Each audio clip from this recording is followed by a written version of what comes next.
नगर पालिका में एक मीटिंग का आयोजन किया गया था और उसमें कुछ आपने आरोप लगाए थे। क्या कुछ आरोप थे और फिर क्या बात हुई?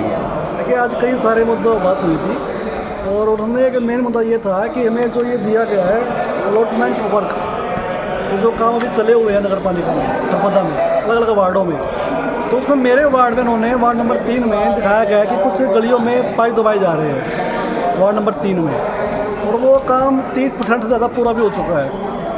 लेकिन जब मैंने बात की ठेकेदार से, मैंने पूछा कि मैं मेरे वार्ड में कौन सी गलियों में काम चला हुआ है, तो उसने बताया कि कोई भी गली ऐसी नहीं है काम चला हुआ हो पहले से। तो ये कौन सी गलियाँ जो बन रही है कागजों में, कौन से काम पूरा हो चुका है, आधा काम पूरा हो चुका है, ये गलियाँ कहाँ पे है, किसका पेमेंट हो रखी है, तो इसका मुझे पता नहीं है। तो इसमें क्या माना जाए कि कागजों में काम चले हुए हैं और वार्ड में बिल्कुल जीरो है?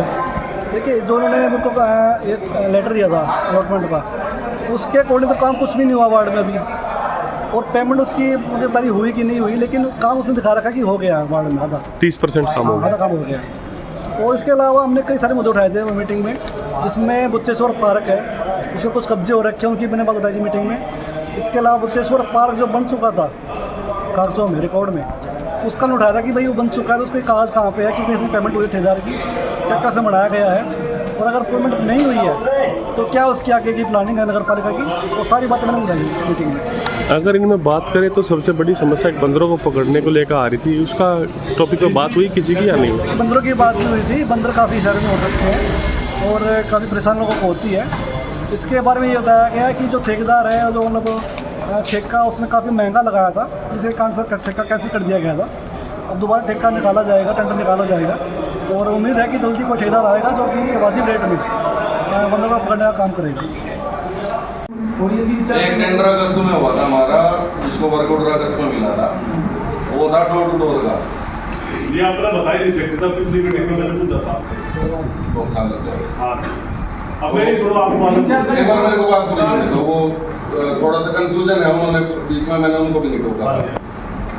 और एक जो नाले का सफाई का लगा था, वो आचार संहिता जो की अपनी उस टाइम पे हुआ था, और अक्टूबर के टाइम में उसको टेंडर को लगाया गया था और उसकी परमिशन भी तभी दी गई थी। और एक अभी जो छूटा है वो है सफाई का जोन का, जो सावला सोनीपत रोड से रोहतक की साइड का जोन है, उसका 10 वार्ड का। जो इधर का है उसमें फर्म नहीं आई थी, उस वजह से वो रमाई थी, मतलब उनके डॉक्यूमेंट पूरे नहीं थे, तो कैंसिल हो गया। इसमें जो आप नाले की बात कह रहे हो, एक नाला पिछले साल मेरे आने से पहले छूटा हुआ था टेंडर, और वो शायद बरसात के सीजन का ही था, 3 महीने का ना, वो बाद का है, वो पहले का है।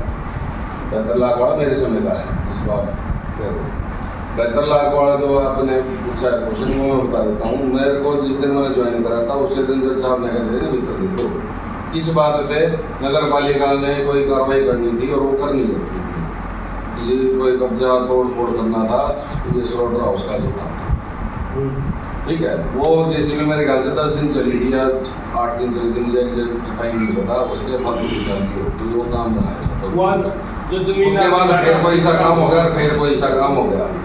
तो क्योंकि कहीं तो नाले की कंप्लेंट आने लग रही थी, कहीं पानी कटाने लग रहा था, चीज़ें थी, तो उसके भी आप पे फिर ये जो HSR के रेट है, उनके भी आप पे हमने 1 साल का एक काम छोड़ा, वो उसमें आया। तो वो 1 साल में 2 बार होने का कारण ये था। अब ये 1 साल के लिए चल रहा है, अक्टूबर में खत्म होगा। जो हमारा डोर टू डोर का है वो अगस्त में खत्म होगा। वो अब सरकार की पॉलिसी के अनुसार हमने 7 साल का बना के भेज रखा है, जो नई आरक्षी आई है। जो अभी जोन का हुआ है सफाई का, वो 2 साल के हिसाब से हमने कर दिया, 2 साल का काम है ये, लगभग